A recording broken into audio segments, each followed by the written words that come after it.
Gonna do. Thank you. We had a couple super chats before we get started, and I see a question from our members, so we'll jump into that in a second. But Anne Hollington, quiet. Thank you for the super chat. Anne asks, our 9-week-old cockapoo is mouthy, especially playing two-person recall or retrieve. She's so enthusiastic about success, she bites our hands and legs. How do we praise her for coming without rehearsing the biting? Well, you need to make sure that you're, number one, keeping her on some type of leash or long line so that you have good control. And then secondly, you need to make sure that you're using some type of reward that you can reinforce her with before she has a chance to, get wild and crazy when she gets to you. You might use food in your hands. You might drop your hands a little bit lower as she gets close, put the food out and lure her in maybe to a sit so that she has more of a job to do when she gets to you, which is more calm and controlled rather than being silly to jump and bite.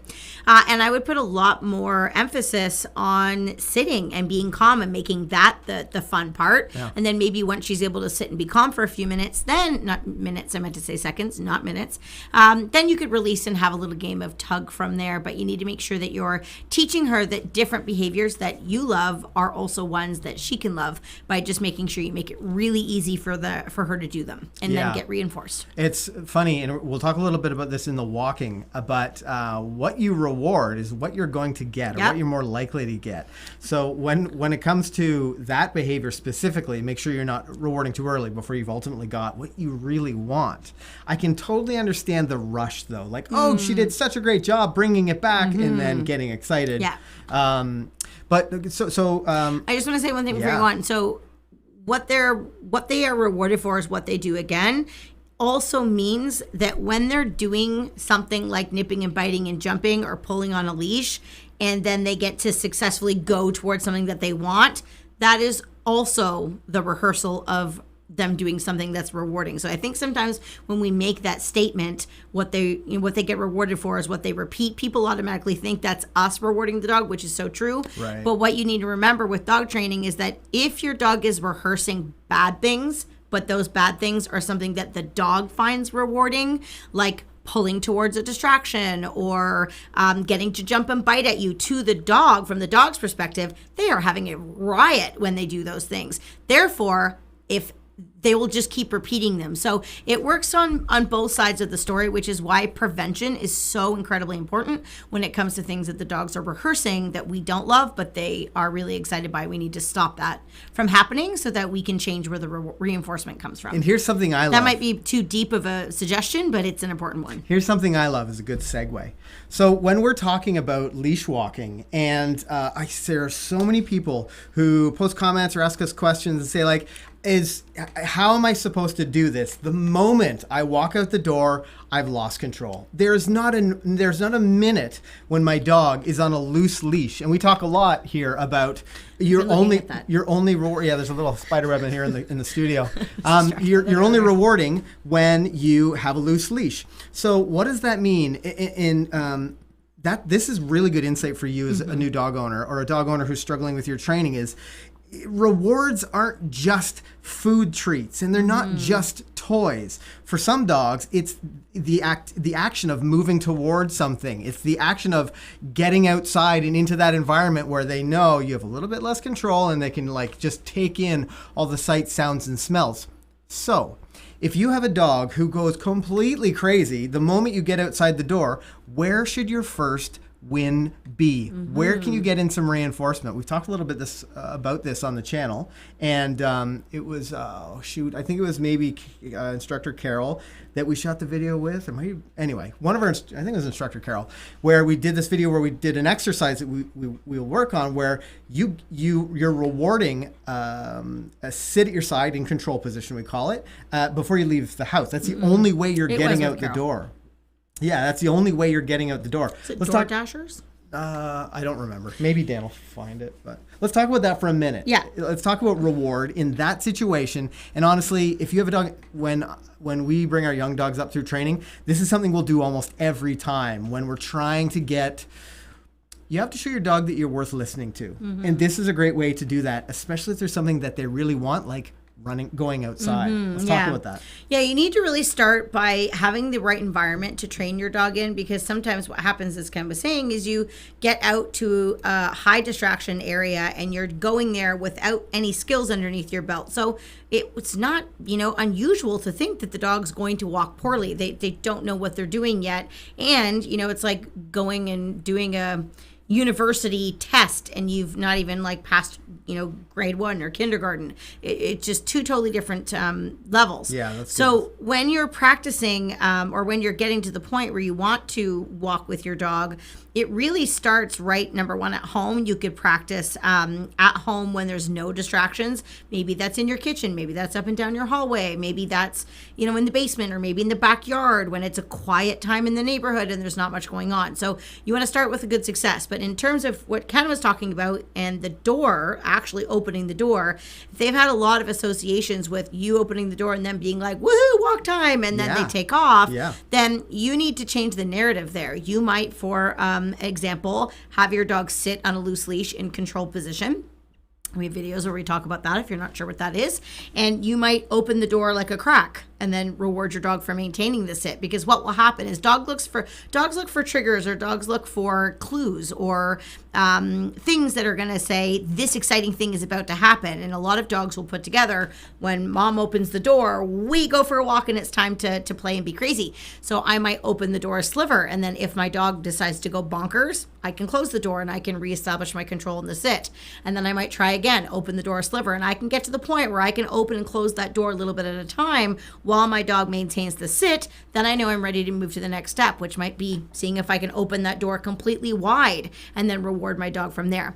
The thing that is hard about teaching dogs to walk, and lots of other behaviors, but since that's the topic tonight, is that people either don't know how or they don't want to do the work that it takes to get their dog to walk on a loose leash. I will tell you, of the 500 or 600 dogs that we get at our school every single week, maybe 5 of them naturally don't pull on the leash. Maybe 2 of them.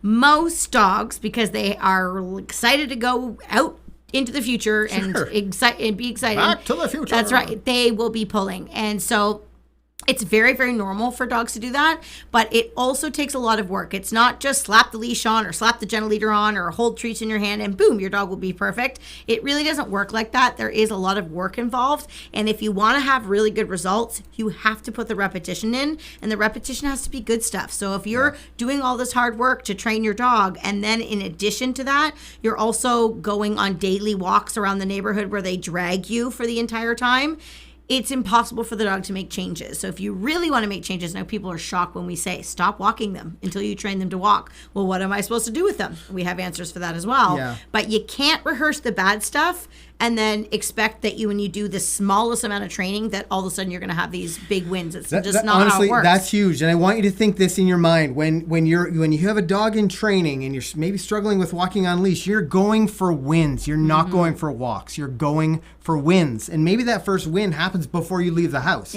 Maybe you're, maybe you live in like a detached residential place. Maybe it's like walking down the down the driveway to the sidewalk. Maybe you live in an apartment complex, and that nice walking, it happens, on the way out the parking lot. But that's it. There's instructor Steve will often say, teaching your dog to walk and taking your dog for a walk are different things. Totally different things. So when you're in training, now you're going to get there, and you're going to get there faster if you're intentional about going for those wins. But at this point, you really need to focus on getting good walking, getting the stuff that you can reward, getting the stuff that your dog isn't struggling, because they're using a different part of their brain when they're at the end of that tight leash and they're focused on the world around them. It's not a really natural thing. The dogs don't naturally want to walk in at our side. I mean, there's just no... Very few dogs do. 2 out of the 500 or 600 that we have each week. It was a guesstimate. I know. It could maybe be 1. Well, yeah, who knows? I mean, really, we haven't counted. But the point is, it's not common. That's right. Yeah, it's very unnatural. So we need to show our dog through, history of reinforcement and lots of reward and like all the skills that we'll talk about tonight. We need to show our dog that it's valuable to remain there. And when you're thinking about that instead of focusing on, okay, I've got a block, or I've got, a kilometer, or I want to walk a mile and a half, or whatever the distance is, not about the distance, because you're going for the win. You're not going for the walk. Think about that. A couple of super chats here that I want to get to. Christiana Fagan, let's talk a little bit about leash management. Okay. And so maybe we can do a little demo for Christiana. Okay. And we can talk about leash management there. I'm squinting because I can't see it. Can you unhighlight? Oh, I can see it. I can see it now. Yeah. So it's gray. It's hard to see. Okay. Can you see it now? Okay. Renee Warren. Hi. I have a 12-year-old who's going to want to dote on the new pup with playtime and cuddles. I get it. How can I incorporate that with all the steps of bringing a new puppy home without either of them missing out? So I'm assuming the 12-year-old is a child and not another dog. I would think so. Are you waiting for me to answer it? Yeah. Oh, yeah. Okay. So Renee, having kids and dogs at the same time is great, super fun, but it also can be really challenging as well.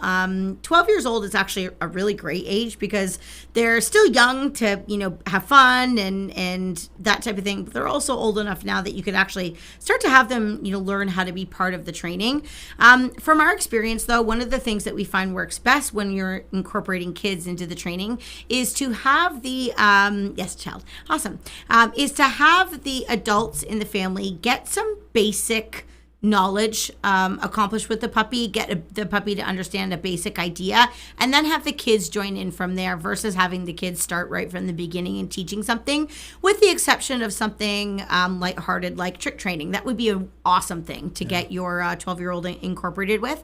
But if it's things like recalls, nipping, biting, walking on a leash, all those types of things, it's really good to have you start on the basics first and then have them incorporate themselves from there. It also is really important, as much as, playtime and cuddles and all that stuff is really, really great.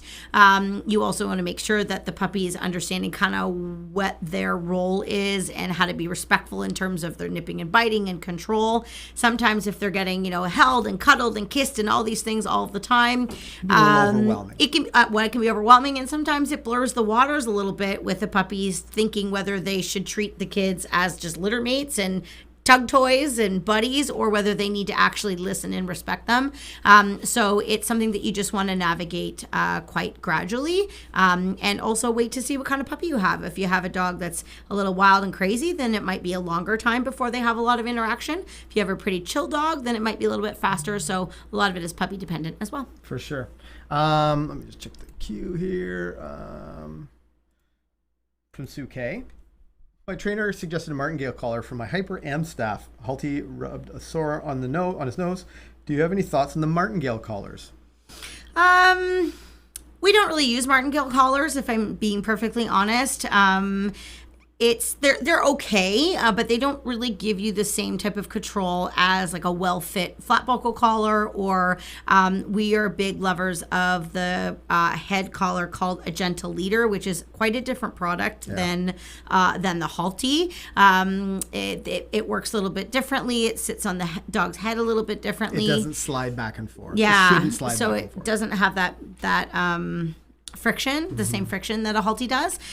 So my recommendation would be with a dog that's hyper Amstaff, they're big and strong, I would maybe look into using a gentle leader, because it'll give you the same control-ish as a Halty. It will just fit better, it will work better, it will be more comfortable. Martingales are okay, but we haven't found them to be as effective as some of the other options. So. I think, sometimes this question comes up. We don't really use them in our training. We don't, and here's why. I mean, for some dogs, I'm going to give you the the exception to the rule. Some dogs, especially the pointy little headed dogs, like we have one, it's hard to get a collar that fits right. Their neck is like the same size as their head. Right, that the collar won't slip off. And in that situation, I mean, I'd probably work pretty hard to try to find a collar that did a better job than a martingale, but maybe a martingale would be a reasonable collar to use. However, Amstaff has big wide heads though. That's not the case. So with that in mind, the problem with the martingale is it's a dynamic collar, so it tightens up as there's more tension added. It's also fairly wide. So when we're looking at our the appropriate equipment, we choose a flat buckle collar to start with. That's that's sort of a starting point. It is not a dynamic collar, so when there's tension on the leash, your dog can feel the pull. Your dog's leaning into it and they're pulling. And it's also more narrow. It's not super wide like the martingales often are. Yeah, there we go. So, you have, even for the big strong dogs, you're able, what a fancy collar this is. I can't even quite get it through. I know where you can find a collar like that. Yes, yeah, McCandogs.store. With this, we can turn our dogs. We can guide. It sits up nice and high on their head, and we have the ability to sort of turn them more easily. With the martingale, there'll be stretch, there'll be tension. And the thing I really want to get to here is we are so focused when we're teaching walking training from day one on the leash being loose. We want you to think about the fact that you have, and Kale, maybe we'll do a little show and tell or like demo here shortly, but we want you to be focused on keeping this leash or the clip of the leash hanging down. The clip right here hanging down, so there's a gentle J shape in the leash. And people say, "Oh, that could never happen." That's your goal. If you can't get something here, then you either got to change the location, change the reward, change something so that you can get some loose leash in there. And even when we first start, our first couple lessons of leash walking training, we're literally doing the donkey and carrot thing. We're making sure that dog is solely focused on treats at that point so we can maintain this loose leash. Because what they'll learn, and we'll talk a little bit about it tonight, but what you'll see your dog start to learn is that when this happens, it's time to check in. Or when this happens, it's time to take up your foot off the gas a little bit so they move back into position. But it's important that there's that really direct connection between your dog's neck and the leash so that they can feel that tension. On the martingale, unfortunately, it slides and it tightens and it's a little bit less clear. So it's harder for the dog to know what that point is, where that threshold is. Denise, I just saw a question pop up there. Do you use a normal collar? Did you use a normal collar for your poodle?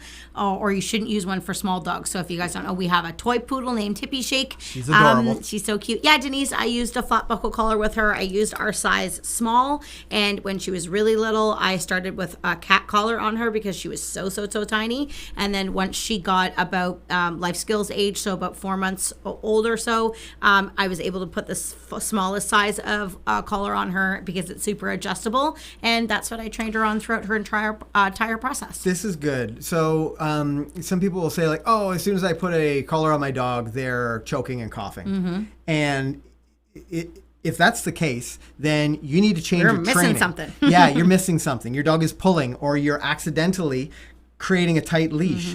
But our training, our focus is to have the dog choose that position. And it's quite simply done. You're going to see a massive spider right there if I don't get that little guy.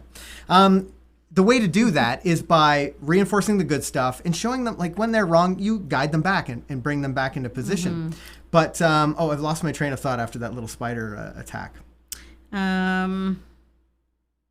If your dog is choking. If your dog is choking, you're not training. You're not in training mode at that point. So you need to figure out how you can get your dog back on a loose leash. And they shouldn't be pulling you down the street. They shouldn't be dragging you down the street. Dogs they'll have to be leaning into that leash a little bit to get that pulling, to get that choking and coughing.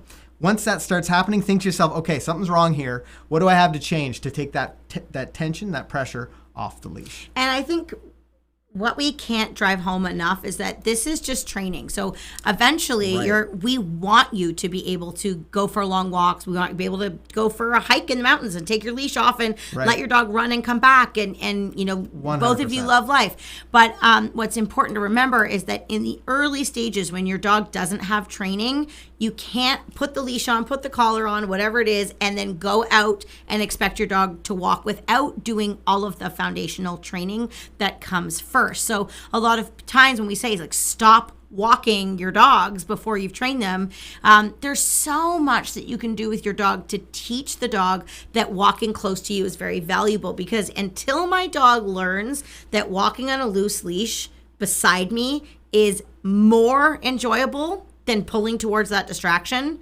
I'm not going to have a lot of success. Yeah. So it's really important that the foundational teaching of loose leash walking, which is what we do so much of in our training, it needs to be done without a lot of distraction. So we have a 9.5-month-old young dog. He's fast asleep in that crate behind us right now, 5 alive.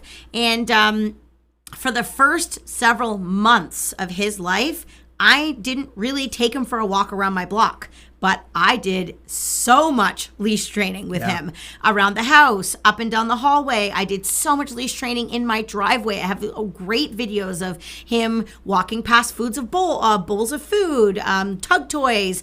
Ken would bounce a tennis ball and I would practice walking him around so that we were training and learning how to be at my side. And while I did that, I had steak, I had chicken wieners, I had cheese, I had really high value things. So he was like, oh my God, I love being close to you. This is the best thing ever. And now 9.5 months later, when I do take him out and about, not that he's perfect because he's still a puppy. Right. And he's in training. But generally speaking, he understands what his job is because he's had so much value, and he has had zero rehearsal of pulling me around the block because he's never done that. Yeah. So that's why it's so important. Bring out the fiver. We could bring out the fiver. Also, Lisa Richardson. High five. Yep. That was almost going to be his name. Actually, it was going to be High Five, but I know a few dogs named High Five. And also, 5 Alive is like the best drink ever, as you would delicious. say. Yeah, I just had He had some before the train station started. To reiterate your point, think about what the information your dog would need to be able to drag that leash on the ground. What information your dog would need to be able to go for walks, walking right beside you with no leash on. Because as we move through the progressions in our classes, we get to points where the dogs don't have leashes on. We get to levels where they have maybe they have a tab or just like they're dragging a house line or something like that. And that all comes from good information. So no matter where you are, what you're working on in your leash walking training right now, think about, would this work if I wasn't holding this leash? You have to wonder. So especially when you're rewarding the great stuff. You're rewarding the good stuff. Okay, let's talk. I think we can answer Christiana's question with some leash management stuff. And I can see when we're talking a little bit about sit and start position and how to maintain a loose leash. Her question specifically had to do with the dog jumping up while they're walking and getting tangled in the leash. Yeah, which is not uncommon. We have some pretty consistent. That's not really the word I'm looking for. We're careful. We're careful, deliberate. We're very intentional and deliberate about how we manage the leash, especially during leash walking training, because it's going to give you better timing and it's going to allow you to not get tangled up in the leash. It's not going to let your dog get far enough away that they're super distracted when they're in the learning phase. But with no further ado, you guys don't want to see me. You're going to see the star of the show, little 5 Alive. So why don't we head on over to the train station?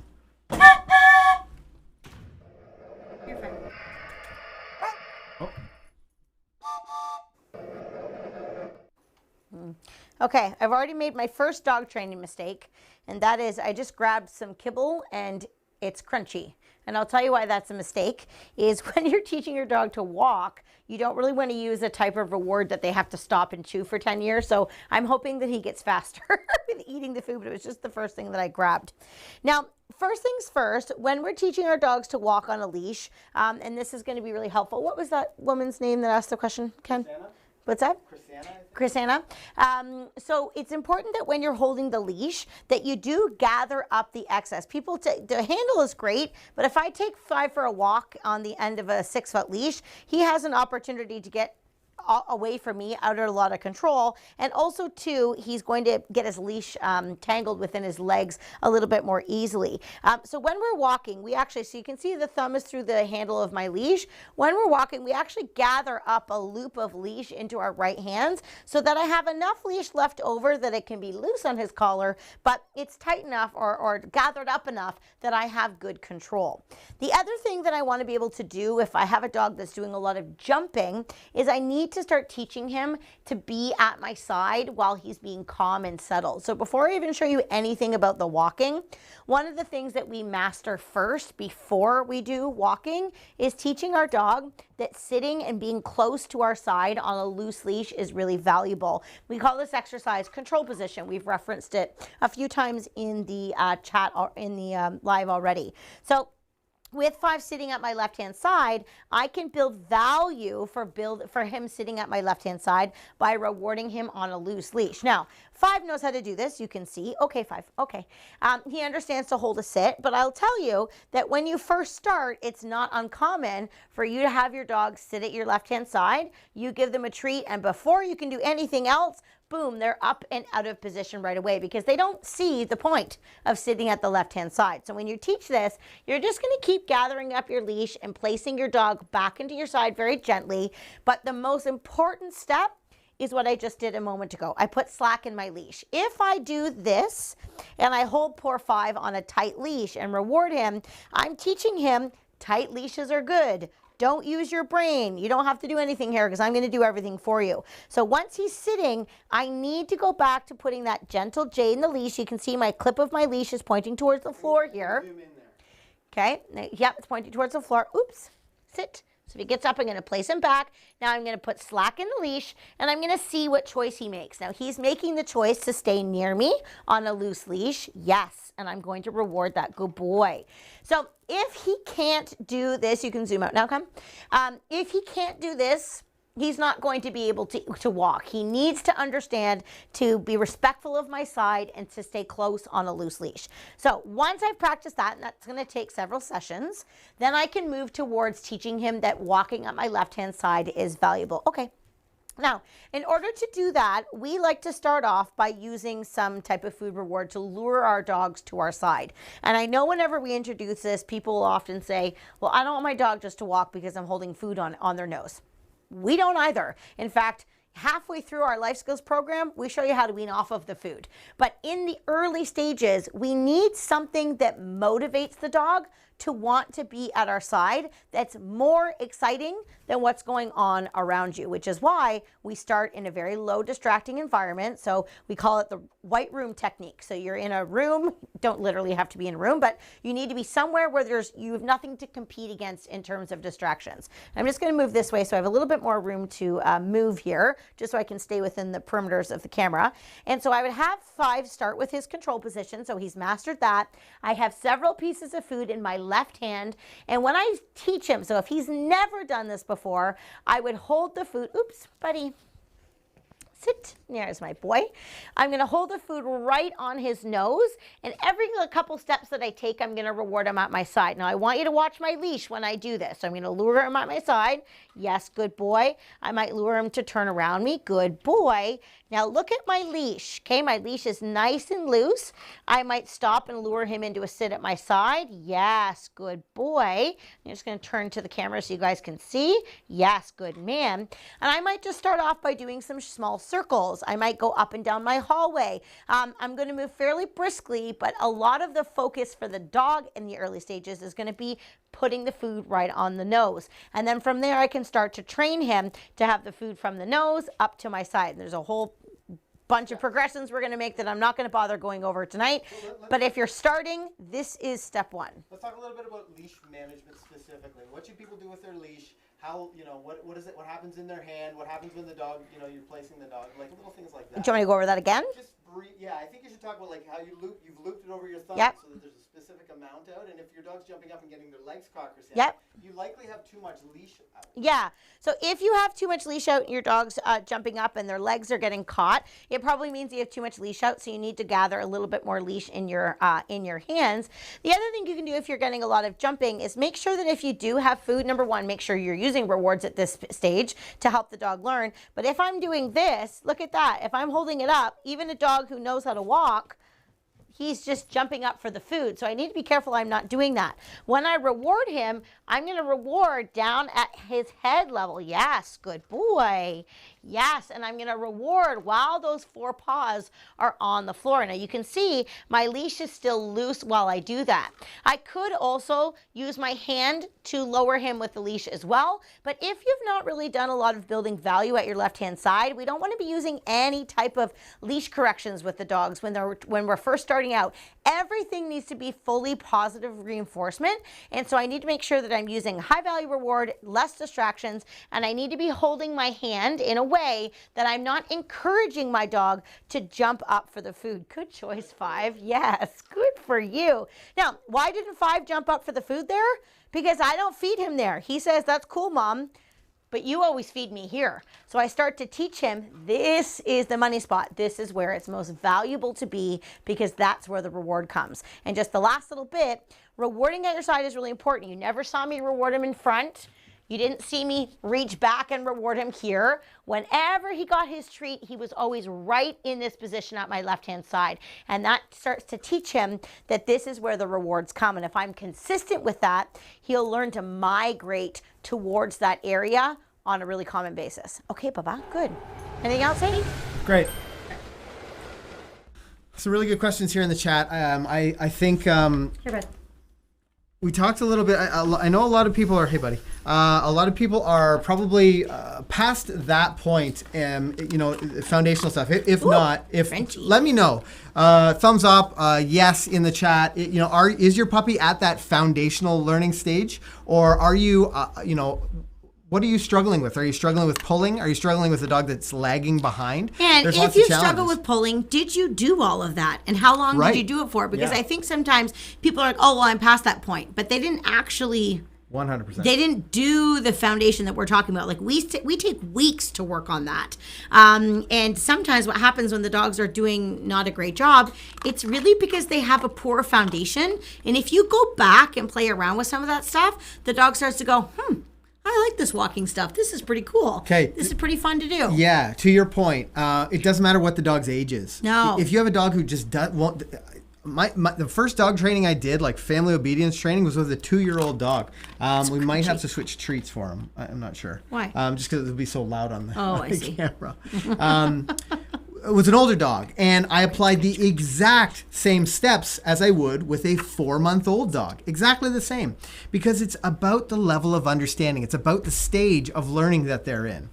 If I'm learning a new language, I go to a new country, and I learn a new language, I can't just... It doesn't matter how old I am. I walk in, it's a brand new language to me. We need to start at the foundation pieces.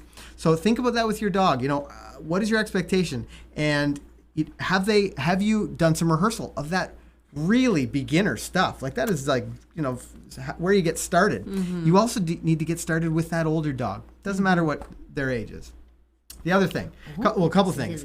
Little dogs. I saw a couple of people asking questions about I know what it's like to train. That's right. We have a toy poodle hippie shake. We have a video specifically on the channel that talks about some of the training methods that you can use for those small breeds. It was with instructor Shannon. Anyway, one of the tips that she talks about in that video is that we'll use a wooden spoon with something like a peanut butter or something that your dog loves, but it's got to be like I also really like using like an extendable back scratcher. A back scratcher. Yeah, if you have mobility issues. It's great to have a back scratcher as well. Yeah, that's right. Just in case your back gets itchy. That's right. You can stop and have perfect. a little itch, and Absolutely. then you can train your dog. So, keep that in mind. For those of you who have those little teeny tiny dogs, it's best if you're able to bend over and reward them. You might have better timing, but there comes a time when you have to use something that's a bit of an extension of your hand. That can be really helpful. A couple super chats came in. So we think we answered Christiana's question. Yep. Let's see. From Peonies, please.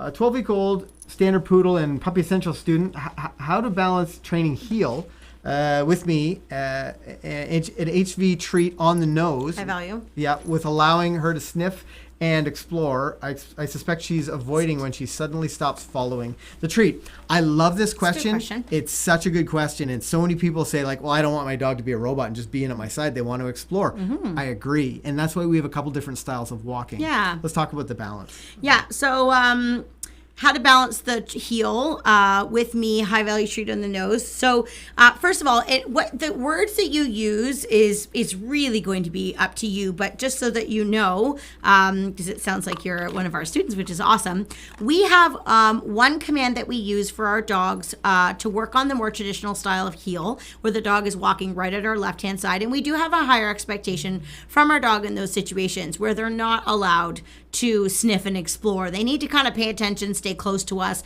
We would use that in busy places to pass people on the street where we really want them a bit more engaged.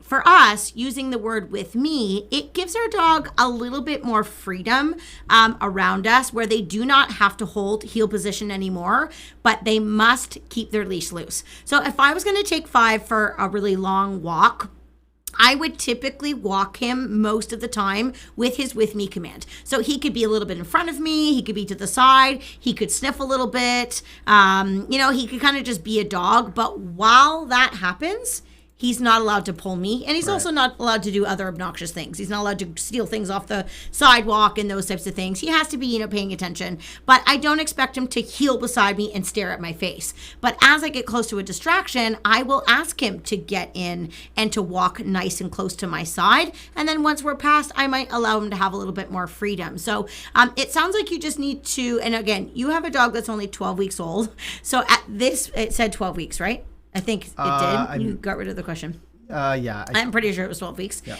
Anyways, you have a dog that's only 12 weeks old. So right now, what you should be doing is working on just building value for your puppy, walking nice and close to your side with whatever control word that you're going to use. And I would do this with a 12-week-old puppy.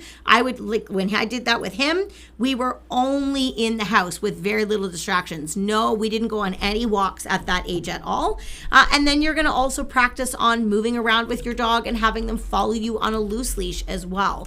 And you might choose a different command for that, just to build value. And since you're a Puppy Essential student, we actually do have some great videos on that movement in your resource library in your online classroom. So if you're not really sure where to find that, ask one of the instructors and we can direct it to you, because I think that visual will be awesome for you to show you the steps. Mary H. dropping a super chat. Welcome back to the train station, Mary. Thanks, Mary. Lavonche 81. Do you like that? What do you think of that? Good boy. Oh, pretty cool, dude. Yeah, you can have a little treat. That's a new experience. Crunch. Okay, so talking about some of these the tools you're using. We've talked about food and its value, why it's so important, the high value treat, as we talked about in our last question.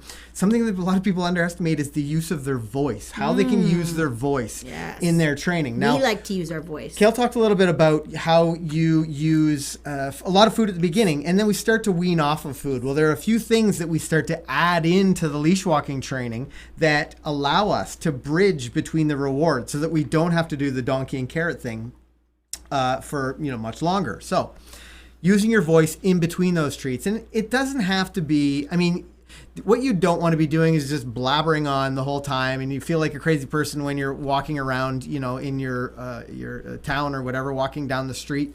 But you do want to use like an engaging, upbeat voice as you move around with your dog. You're going to be amazed, and I always find our male students are the worst at this. But as soon as you give them this information, guys, for whatever reason, don't feel like, I don't know, they're less likely to be like, good boy, way to go, buddy. Good, let's go. All right, come on that way with me, whatever. But it helps. And once the guys hear this, any guys in the live stream tonight, believe me, it makes a big difference. And it's going to get you away from constantly rewarding with food. And it's going to start to allow you to distance the time between rewards, along with using your voice. And again, it's not forever.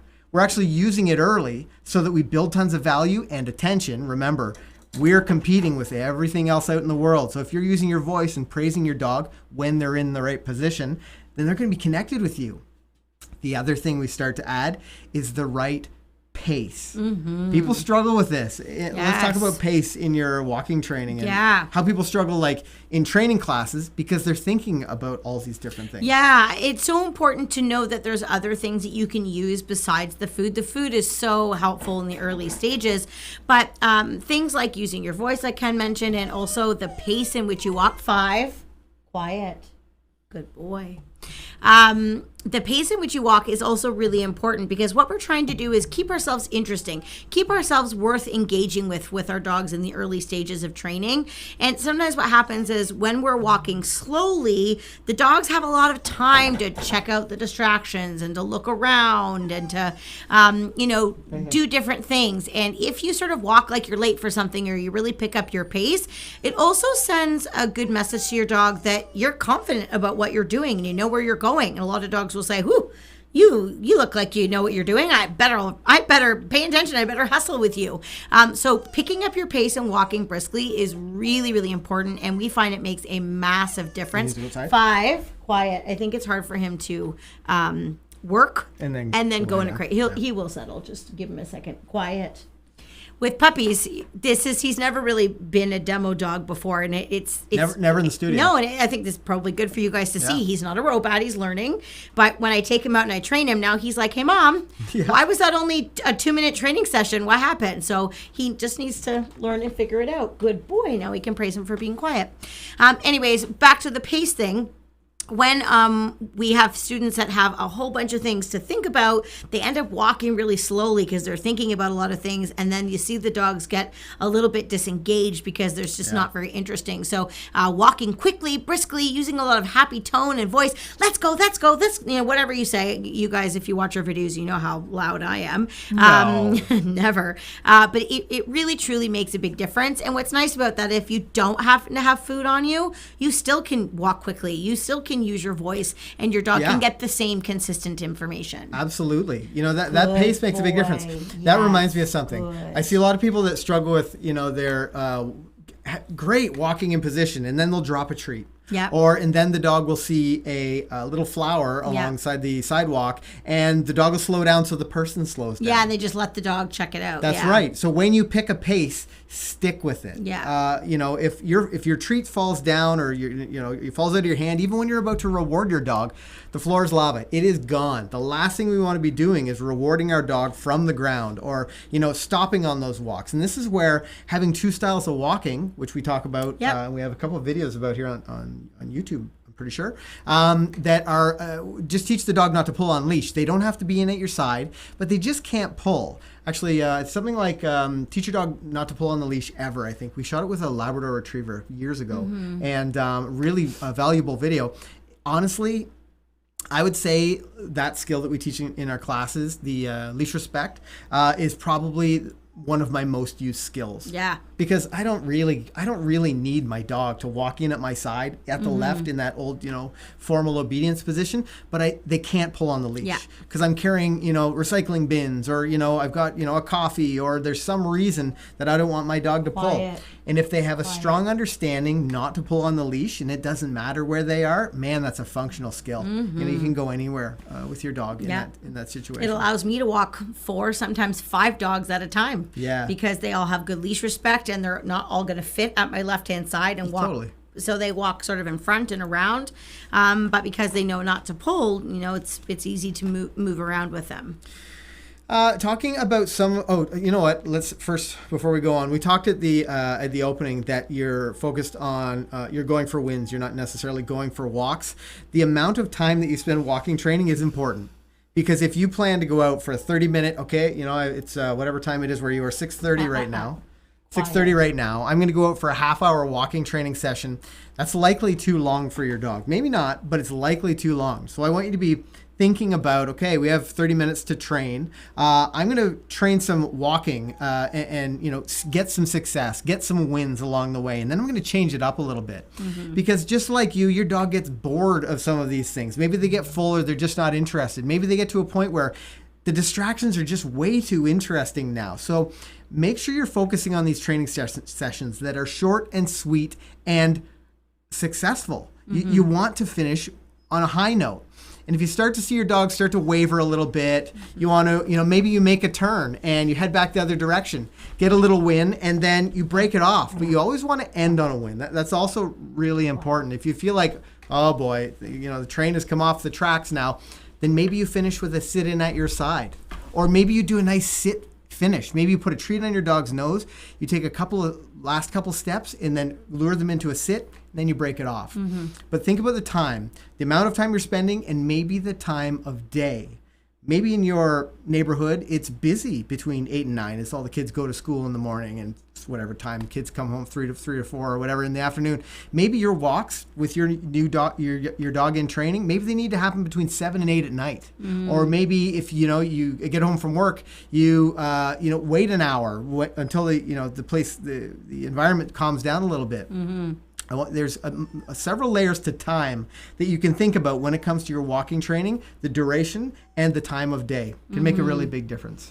That sort of leads into Juan's question about what happens if a busy street's all you have to work with. Okay. Yeah, Juan, thank you for the super chat. What happens if a busy street is all you have to work with while walking your dog? Yeah. This can be really challenging if that's your only option. You're going to need to do a lot of training in your house while there's no distractions. And then you're also going to have to work on bringing distractions into your house to initially start your proofing thing. So whether that's scattering some of your dog's favorite toys around, whether that's having people create distractions, where you can get good at teaching leave it and turning, like we've mentioned before.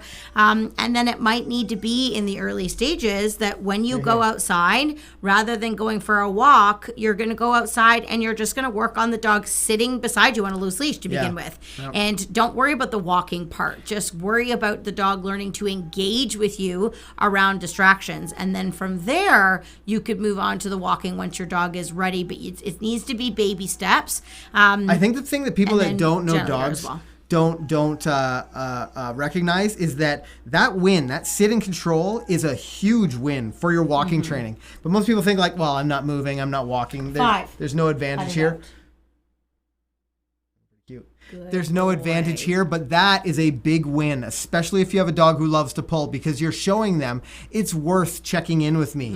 And then, as Kale showed, Juan, you're going to start with that donkey carrot stuff, food right on the nose, and maybe it's just for 5 or 10 steps, and then you break it off with an okay, and you restart things. But don't underestimate the value of that kind of attention, because that will allow you very quickly to start moving into more challenging situations and getting more distance on your walks. Yeah. Kale talked about the Gentle Leader, and it is something, we're not sponsored by Gentle Leader, but especially with the amount of dogs, do you think he needs to go out, or? I think so. Yeah. With the amount of dogs that we get to see each week, we know that sometimes, I know someone had mentioned in here that they had a 70-pound mentioned she had a 70-pound Malamute. And we actually had a beautiful Malamute in classes in one of our recent sessions. It had been just a couple sessions ago. Great big strong dog. A huge advantage with having head control, if you have a dog who loves to pull, and specifically the Gentle Leader, is that those big strong dogs, it doesn't allow them to lean in like a collar, especially like a harness, or even like the Halti would. It uses a different mechanics to sort of draw the dog's head down and in. We believe in the Gentle Leader so strongly that we actually have them make a special one just for us. It has like metal buckles on it so that it can't slip like the plastic ones do.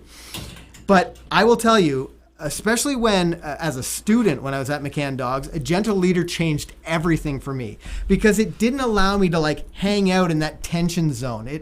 Because it clips underneath the dog's snout and it turns their head. So when they start to pull, it turns their head back toward you, and then you can sort of guide them back into your side.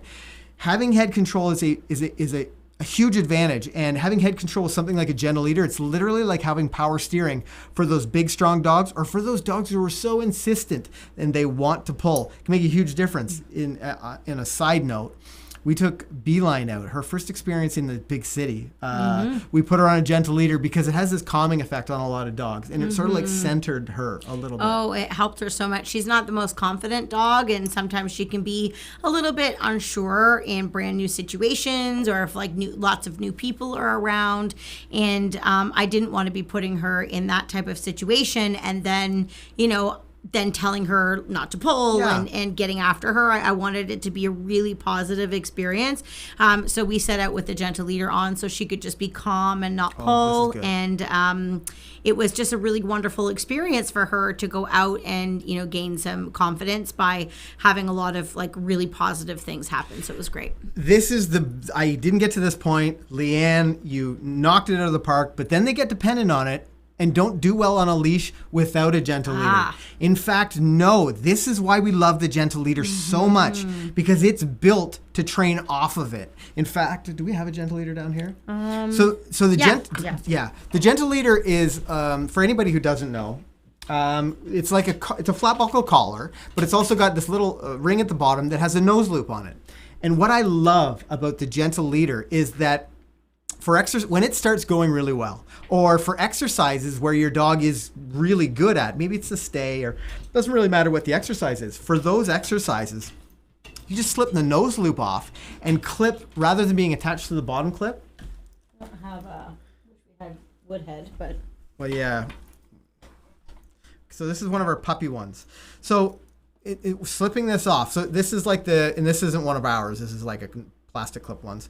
But instead of having the nose loop, you know, it's a flat buckle collar with a nose loop on it. So as soon as the dog gets really good at something, you can slip this down and double clip it onto the collar here. So now it's just a flat buckle collar, and then you get into a situation where your dog's like not struggling, but they're like working again, and they're not as successful.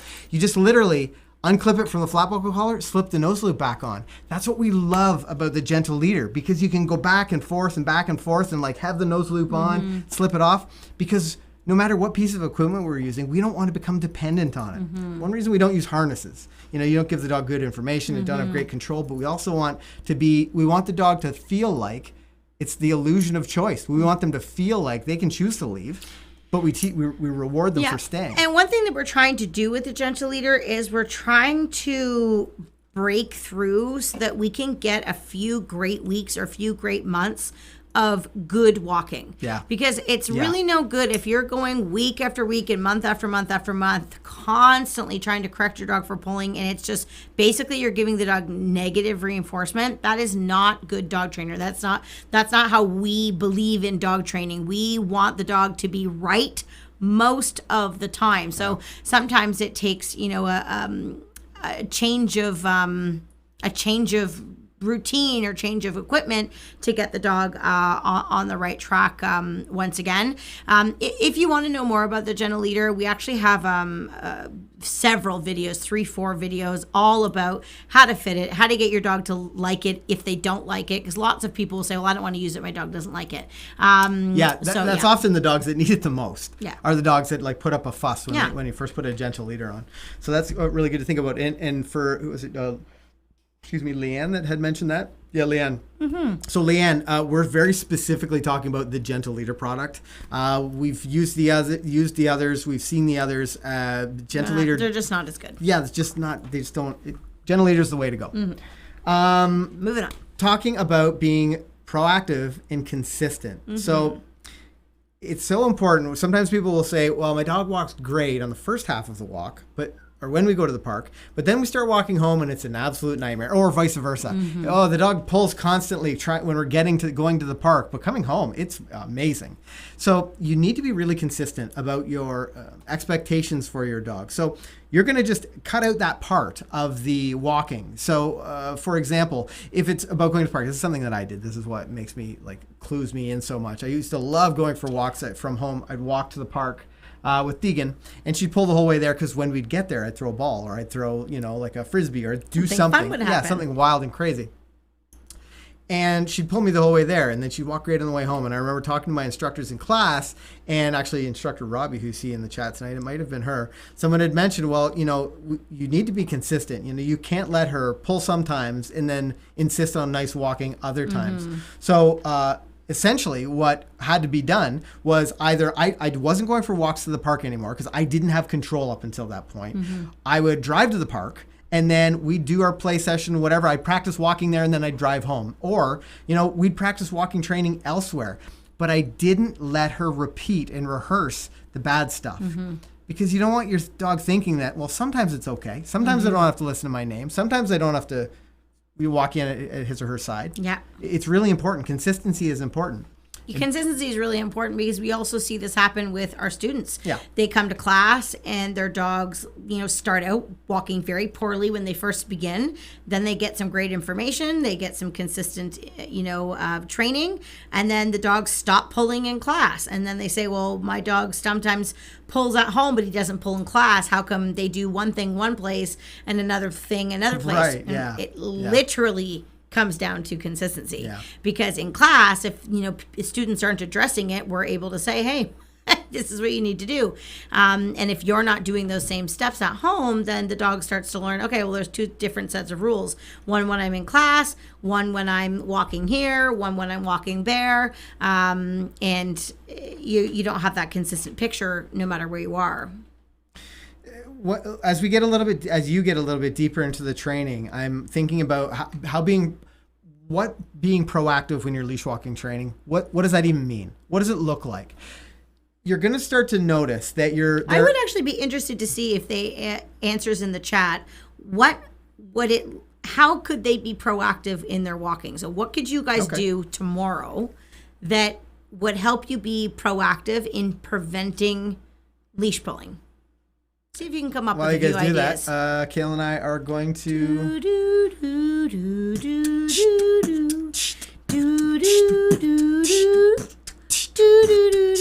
Okay. I don't think... Luckily, the dog training is our specialty for the YouTube because we'd never be on here as beatbox. No, I actually thought your beatboxing was pretty good there. Oh, thanks. Yeah. I've been practicing. I can't do that at all. I can talk inside my mouth. That's about it. Oh, I love this first one. Who's that? Sophia. What is this? Have a start, stop, goal in mind before you start walking. Love that. I love it. You know what, Sophia just turned 2. Yeah, that's really good. Really good. Maybe you've watched some of our videos. Maybe you came up with that on your own. Either way, everybody knows now. It's great. Yep. Okay, so this is really good. There's some really good Not walk him outside. Pay attention to time that I walk her. Add distance to distractions. Sue, I love that. We have this thing that we do in our classes or in our trainings, and we call it the triple D. It's duration, distance, distraction. So those 3 Ds are all things that you can control in order to create more success. And so if the distractions are tough, create more distance from that distractions, or use lower distractions. Or with durations, don't go for a 45-minute walk. Go for 5 minutes and then, build up time. So that's a really good one. Really, really good one. A couple of things here. So check my pace. It's great. Yeah, check your pace. The Cotton Home team talks about changing directions if your dog starts to pull. Yeah. I love it. So before you guys get to that, before you get to the point where your dog starts to pull, what can you do to be proactive? Even before the pulling, you're absolutely right. If you get to a point where you're like, lost control, changing directions is good. I don't like walking backwards. I would literally do a 180-degree turn because that's going to force the dog to, pick up the pace a little bit, and then once they're back in position, I can reward them. But it keeps it really clear. Listen, buddy, I expect you right here. This is where all the good stuff happens. But before you do that, I see some people mentioning like some distractions. Yeah, there's great stuff here. Also, before we get too far, I want to welcome Kathy Raymond. Welcome to the Hard Dog supporters. And Lollipop Kid, new subscriber. Oh, nice. Welcome.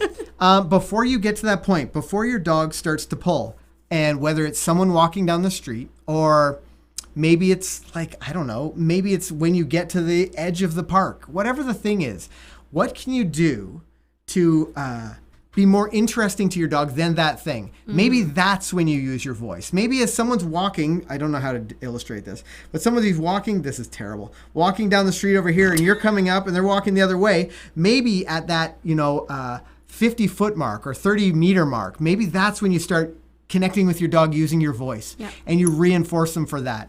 You want to, especially when you're training and especially when you're struggling, you want to do your best to engage your dog before they choose to leave you.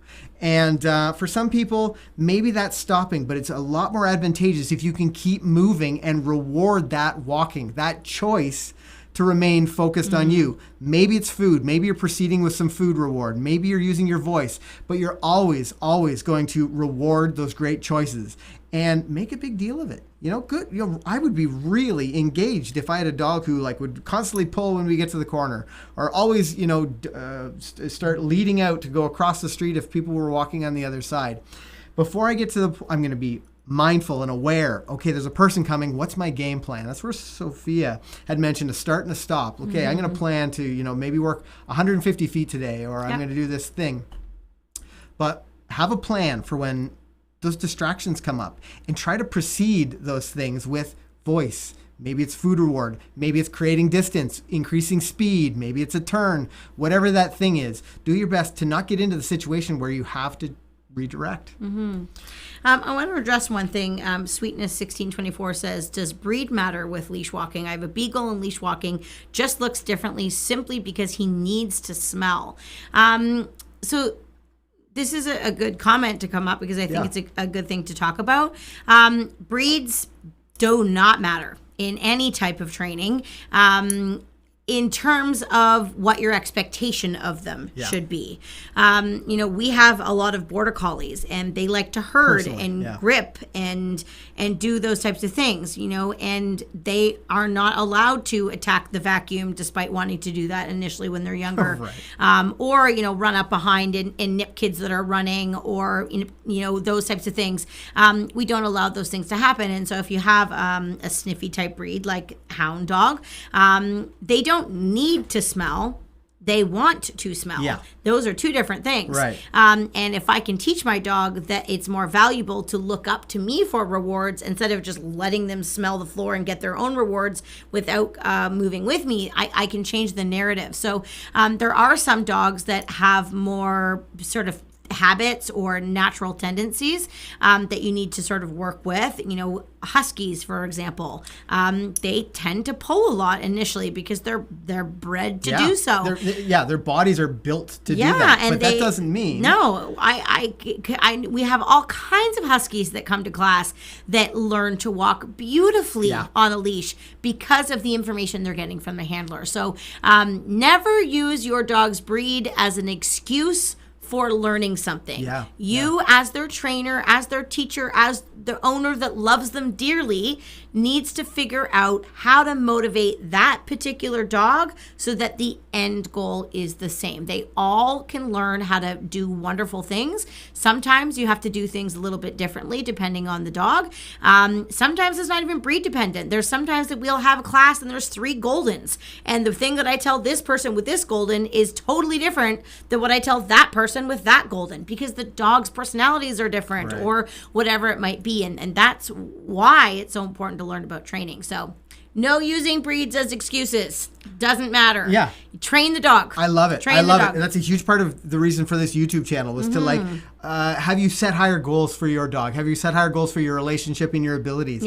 And that is something, because that's something that was so impressive to me, is all of the dogs coming through the training facility that you'd see, let's say 5 beagles over the course of a day in the different classes and varying degrees of learning. But at the end of the day, there's greatness in each and every one of them, and you don't have to use breed as an excuse. I love that. With that said, we'd love for you to join us at the 40th anniversary. What's the date again? October 14th through 16th. October 14th will be an evening event. We're doing a live audience of Train Station. We're also doing a really cool panel interview of my parents, Deb and Marty McCann. And we have some awesome questions for them to ask them about, how the business came to be, things that they've learned over the years, and really dive deep. They're not on camera very much, so you guys always don't get to get the value and to benefit from the knowledge that they have. I've grown up with it. I sat at dinner tables since the very beginning of my time, and I've just learned, heard everything there is to hear about dog training. So we're excited to share that with you. That'll be Friday night, and then Saturday and Sunday we have all kinds of fun events that you can come to watch. We have some demonstrations that we're going to do, agility, disc dog, all kinds of things. You can come and try agility and rally with your own dogs. We're offering some workshops You can watch classes. You get to meet some of the great instructors. Yep. You'll All also their get dogs. to discover that we only have like a handful of our instructors that come on camera for the YouTube channel. We have a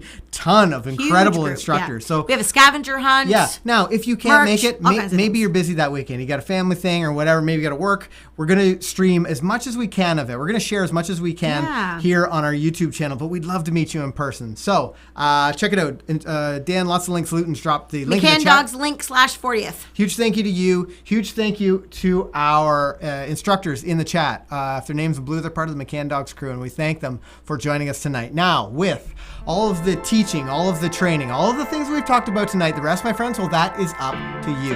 Happy training. Yeah. We do these live streams to educate you, but more importantly, to motivate you. You can have the dog that you've always wanted, but it's just going to take you a little bit of work.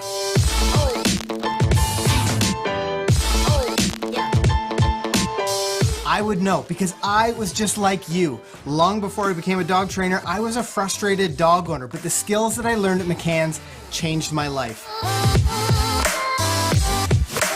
Now we have hundreds of videos here on our YouTube channel to help you to have a well-behaved four-legged family member. But if you want someone to guide you through the dog training process, then you should check out our Puppy Essentials program for puppies under 6 months. If your dog is over 6 months, then you could join our Life Skills program, and our instructors are going to help to make sure that everything goes as smoothly as possible in a really supportive environment.